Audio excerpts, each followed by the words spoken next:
Hello everyone, today we want to take a look at when the right time to invest in AI technology. For this, we consider the Gartner model. Gartner has a very nice model developed with the help of which one can determine in which phase such an AI technology is currently in and to estimate when the right time is to invest in this technology. After the intro, we will begin.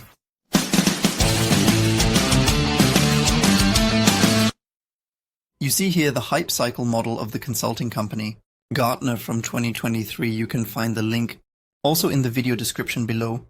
Gartner divides the development that a technology goes through, that is, goes through over time in 5 phases. You can find these phases here on the x-axis. On the y-axis, you find the market expectations. This new technology, in this case here the AI technology. At the beginning are AI fundamentals and automated systems. This is the point at which the market first perceives this new technology. We then follow along the line on the time axis of this new technology up to the point where they reach the plateau of productivity, arrives. At the plateau of productivity, this new technology then also actually business value. But how long does it take now until a new technology from its perception by the market to the plateau of productivity and thus brings business value? We see that by the colored circles. AI fundamentals for example, have taken 2 to 5 years to reach the plateau of productivity. You probably know ChatGPT from OpenAI, a truly very impressive technology. That's really impressive. Whoa. Whoa. However, ChatGPT is not a general artificial intelligence, but a specialized artificial intelligence. Let's take a look at what Gartner on general artificial intelligence says. According to Gartner, it will take 10 years for general artificial intelligence. Artificial intelligence was developed and brings business value. Also reach the plateau of productivity. Personally, I would also find it very creepy when we have general artificial intelligence, and I am glad that it will still take a little while until we get there. To me very carefully. We look at the phases a new technology goes through on the timeline. In the beginning, there are many expectations for this new technology.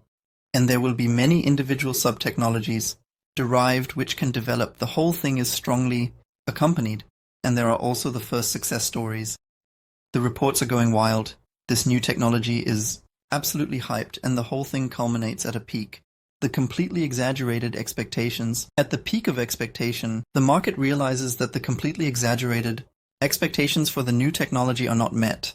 This can either not be fully met or partially not met. We have at least a huge wave after the release of ChatGPT. Everyone jumped on artificial intelligence, and now with the reporting season coming up, in July, questions arise for the first time. Well, where are all the applications? The market views the new technology with very pessimistic eyes, and the whole thing crashes down to the trough of disillusionment, where the media interest declines significantly and initial companies go bankrupt. Those of you who are older, including myself, know the feeling. This crash perhaps still from the dot-com bubble. Early 2000s. Only 50% of companies survived the crash. Millions upon millions of dollars were wasted on internet startups that never saw any profit at all.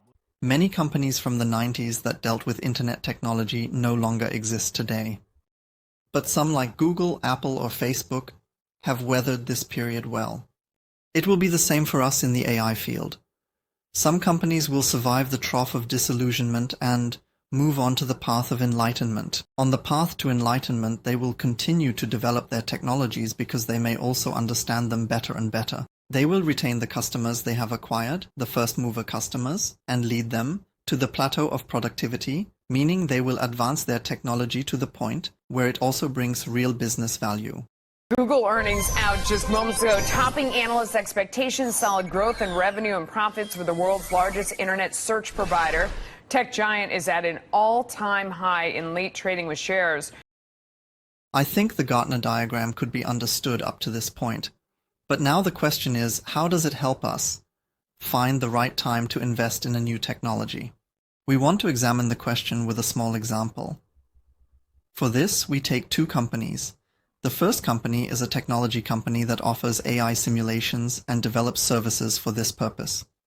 The second company is a biotechnology company that can make good use of such AI simulations to further develop its products. The technology company may have no other choice but to enter AI simulation research or development early. The Gartner diagram now tells the company, perhaps the company's customers or its investors, that they should expect a trough of disillusionment, which may also include a financial dry spell or a re-evaluation of the company's approaches to AI simulation technology. According to Gartner, this entire phase can even take 5 to 10 years until real business value with AI simulation is possible or the technology is advanced enough to bring business value. How do you see the whole situation? Do you believe that AI simulations are already advanced enough to bring real business value, or have we not yet reached the plateau of productivity? Please write your opinion in the video comments below. Let's return to the biotechnology company. The biotechnology company might be more of a user of AI simulations and would purchase this service from a technology provider. For the company, it might be more sensible to wait until the trough of disillusionment with the new technologies has been passed and only enter new technologies on the path to enlightenment. In this way, the biotechnology company would simply minimize the risk of losing an initial investment and still have enough time on the path of enlightenment to benefit from these new products. In conclusion, it is highly individual for companies, and depends on their own strategy what they interpret from the hype cycle diagram and when they decide that now is the right time to invest in a technology.